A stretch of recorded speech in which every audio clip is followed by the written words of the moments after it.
मुझे मेरे कान्हा को एक देखना है।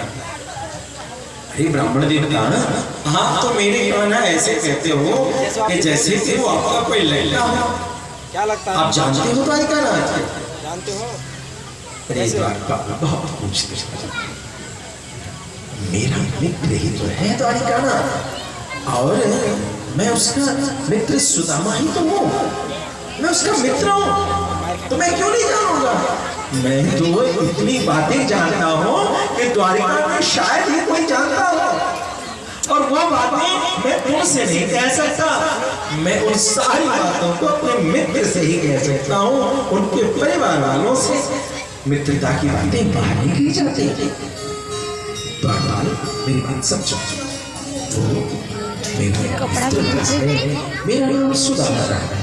अच्छा जी ब्राह्मण देवता, आप यहीं रुको, मैं जाता हूँ, और जा करके मैं द्वारिकानाथ से आपकी सूचना को कहता हूँ। तब तक आप यहीं रुको। ठीक है ब्राह्मण देवता? अच्छा भैया, मैं यहीं बैठता हूँ तब तक। ठीक है। हाँ ब्राह्मण देवता, रास्ता छोड़ करके यहीं पर बैठे।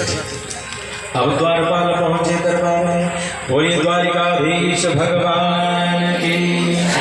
हाथों को प्रणाम करके भगवान से कह रहे हैं, प्रभु हे द्वारिकानाथ, द्वार पर एक ब्राह्मण देवता आए हैं।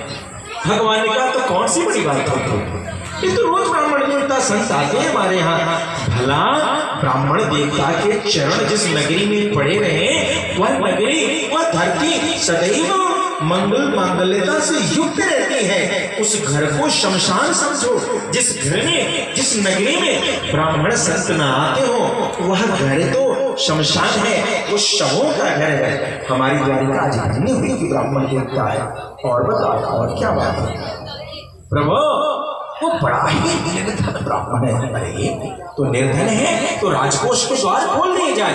जाइए, मंत्री से लेकर के जो उसकी आवश्यकता हो उसकी पूर्ति की जाए। द्वार भरने का प्रभु क्षमा करेंगे। वो ब्राह्मण देवता बड़ी विचित्र, तो हाँ देखने पतले पटे चिकनी कपड़े, शरीर पूर्ण रूप से ढका भी नहीं है, लेकिन है बड़ी स्वाभिमानी। अच्छा, ब्राह्मण स्वाभिमानी है, निर्धन भी। तो तुमने कुछ याचना करने की, कुछ पूर्ति करने की बात की? हाँ ब्राह्मण देवता, मैंने उन्हें कई प्रलोभन दिए कि आपके घर टूटे हो तो घर बन जाएंगे, और भी भोजन वस्त्र जो चाहिए वो सारे चीज प्रदान किए जाएंगे। लेकिन वो ब्राह्मण देवता मेरी एक नहीं सुन रहे। अच्छा, तो क्या कह रहे हैं? उन्हें क्या चाहिए? क्षमा क्षमा द्वारिकानाथ, वो और कुछ नहीं। वो कहते हैं कि मुझे तो बस द्वारिकानाथ के दर्शन दिला दो।